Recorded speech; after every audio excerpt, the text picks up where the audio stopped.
welcome to Let's Talk Tax, the show for growth-minded CPAs and real estate professionals in tax. I'm your host, Tim LeMasters, and in today's episode, we will discuss how to build successful, trusted partnerships. Returning to Let's Talk Tax, my close friend and colleague, Jerry Hammel, CPA and Director of Tax for 30-plus years. Jerry Hammel brings a wealth of knowledge to the show. Welcome back, brother. Hello, Tim. Great to be here. Yeah. How's everything going? It's going well. Good? Yeah. Good. You know, obviously, we get to do a lot of these together. We started with the old podcast, and we've had some really good discussions, and I've learned a lot from you over the years.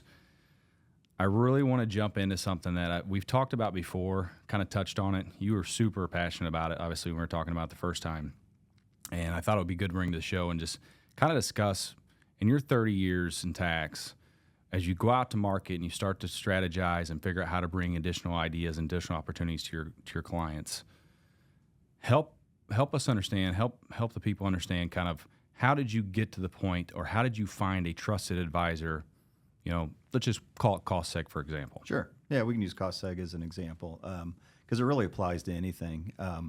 What I would tell you first and foremost is, you know, my mindset in serving clients is really trying to find some value added solutions for them. So get to learn their business, find areas of opportunity where you can take your tax knowledge and apply it to their business setting and help them save money and get it reinvested in the business, or take it out and invest it personally. Mm-hmm. So, you know, part of that assessment is really starts within the CPA firm. Okay, what resources do we have within the CPA firm? Can we do this at a high professional level and get the best solution? Yeah. So, you know, once I go through that process, then I start, if that answer to that question is no, or, you know, we can't deliver it, there's other providers out there that do a better job with that. Or maybe you need an engineering approach, mm-hmm. right? So we don't even have that in-house at the CPA firm, for example. Well, then I start looking outside of the firm for solutions. And if we're talking about cost segregation, man, there's a host of providers out there, right? You're right. Yeah. And they're all saying the same thing, mm-hmm. you know. So I think as you do that, what I did was our firm belonged to accounting associations, so I may talk to other firms and find out, hey, which providers are you working with? Are you having a good experience with them? What do you like about them? Yeah, you know, just to get some feedback on other people's experiences. Going there, I just want to ask a question. Typically, I understand in the CPA world, there's usually this kind of insurance approach to it. Like, you got to have, you know, multiple providers. You can't ever just use a sole provider for this. Mm-hmm. How did you? Well, one, did you combat it? And if you did, why? Well, let's park that just for a minute. So if we just continue on. So let's say I get, you know, for example, when I started, I was the head of tax services, started in 1999 with a regional firm. And as I looked out, we didn't do cost segregation internally. We didn't mm-hmm. have engineers on staff. So I got the names of several providers. And then actually what I did is instead of them calling me, I called them. Okay. Set up a lunch with them, set up a meeting with them, got to know them a little bit. And what I mean by get to know them is understand, okay, how are they staffed? What kind of people do they have on staff? What are their qualifications? And more importantly, how do they go to market?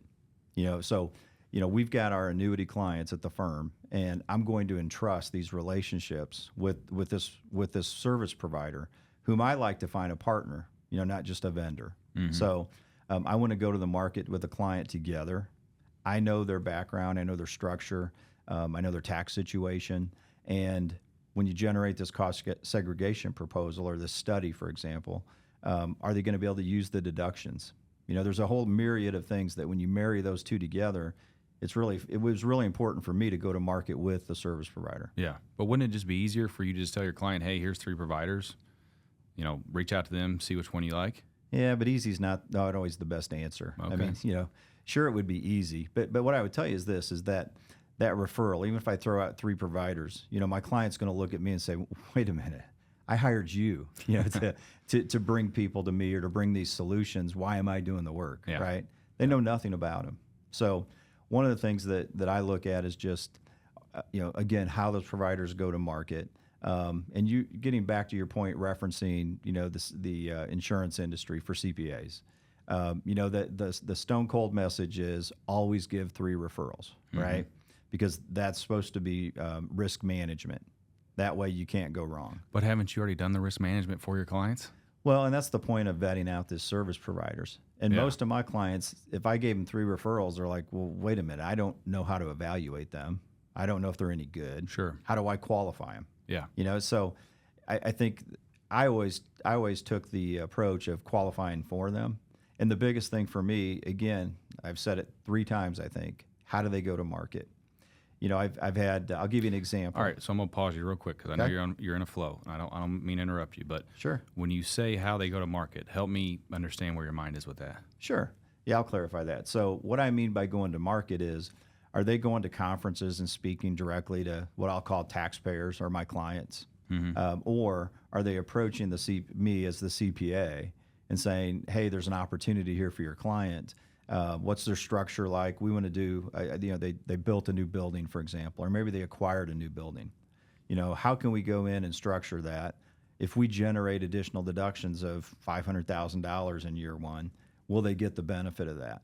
Okay. Okay. Are there any basis limitations? Is it going to be a passive loss? Right. So I think that, marrying the 2 expertise, the tax provider with their tax knowledge and intimate long history and knowledge of the client with the engineered approach on a cost segregation study gets you the best result. I'm 100% confident of that. Yeah. So, I mean, for example, you go to a conference, right?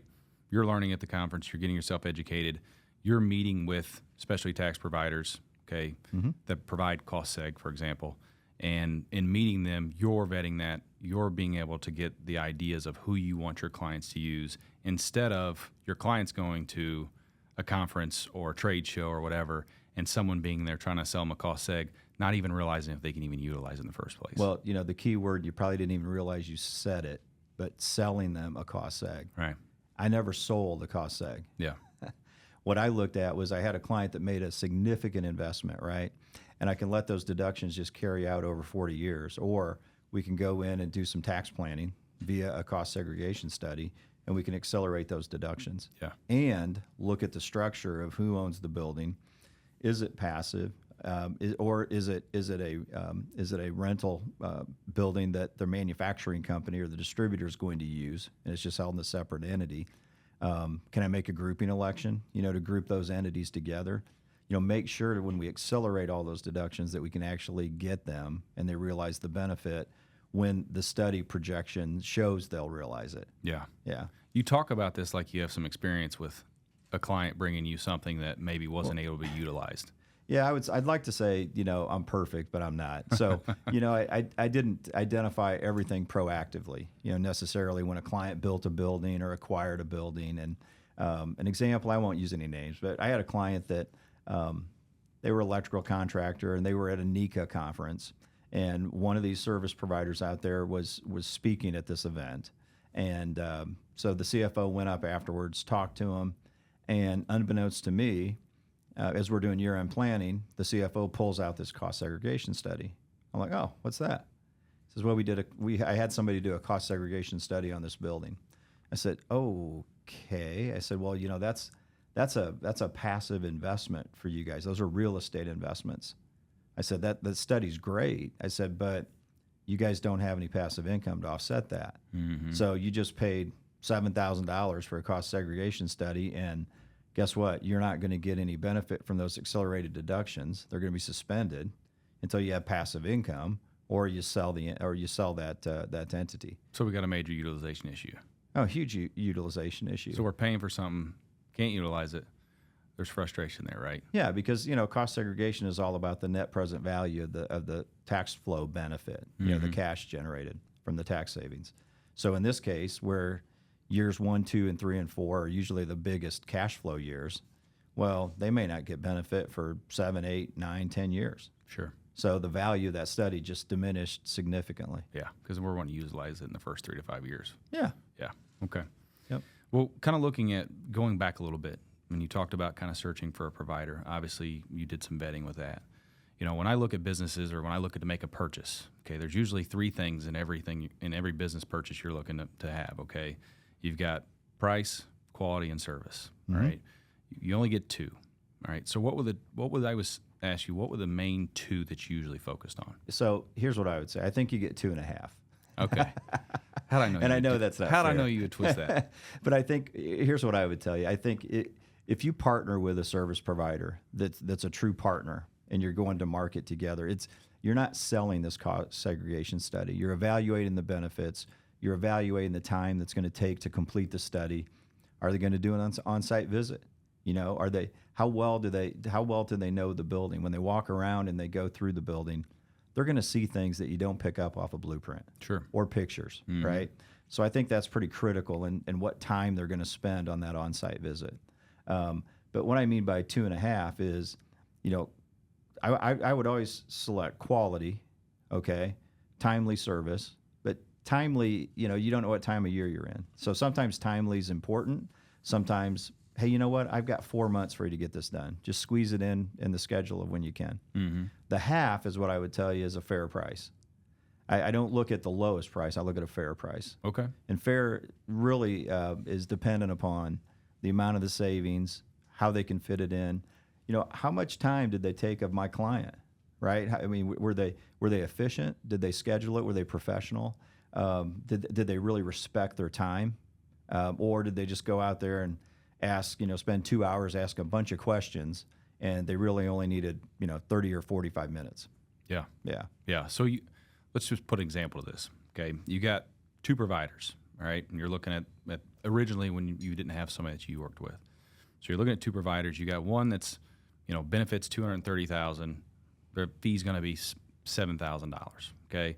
The other one that benefits $350,000. Their fee's going to be $3,000. How do you vet that? Because obviously, if you put numbers in front of your client, what's your client going to do? Well, first of all, I would say my first assumption when you ask me that question is, do I already have a trusted relationship with a partner, right, that does cost segregation? Let's say you don't.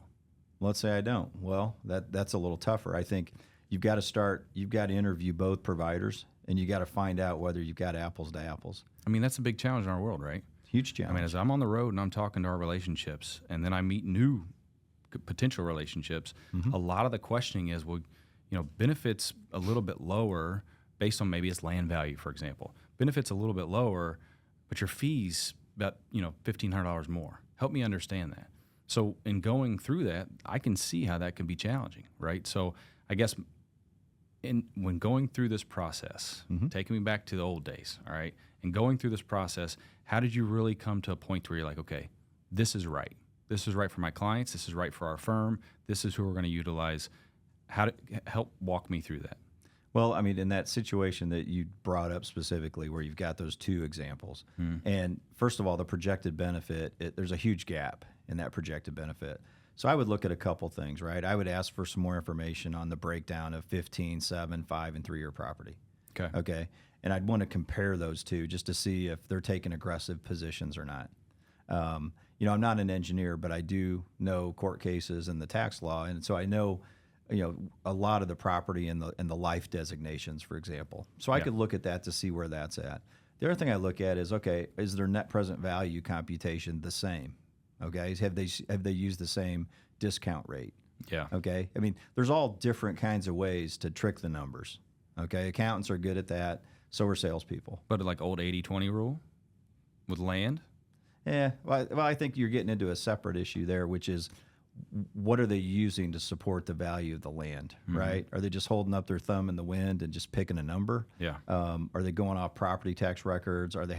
Is there an appraisal done? Are there comparable properties that they can look at the land values on? Because that all gets into, you know, the next key issue, in my opinion, and that is audit support. You know, I think I know I'm going to be with this client for a number of years because it's the firm's client. But this provider coming in, you know, if it gets selected for examination, are they going to be there? Number one. Number two, I mean, are they going to be around? Number two, are they going to join in the audit and handle the segregation piece of the examination? And are they going to charge me for it? Yeah. Or charge my client for it? You know, or is it included, is audit protection included in the study? Yeah, that's what I mean when I say apples to apples. You got to kind of break down the two studies and you really need to look and have a pretty in-depth comparison. Well, there can be some big discrepancies between one proposal to another, right? And if I'm going directly to a client, it's really easy to look at a client that maybe is not used to this and say, hey, this benefit here, we'll blow that benefit out of the water. Plus, our fee's about $2,000-$3,000 less. It's simple to just pick off numbers. So it sounds like you did a really good job of understanding. Okay, I'm not choosing just off the numbers that are on paper. I'm picking a provider that has one that's very well educated. Okay, and then number two is there half price or whatever you call it? Is the price fair? Right. And I think the last thing that you really looked at is a strong, trusted relationship. Period. Well, I did, and I think another thing that I didn't bring up earlier, but how large is the service provider's firm? I mean, how deep are they? Yeah. Is this some guy working out of his basement, or some person working out of their basement, or is this a team of 20, 25 professionals that have a vast knowledge that are sharing ideas, sharing resources, really have thought leadership in the area and are staying current in the area, and are they going to be around?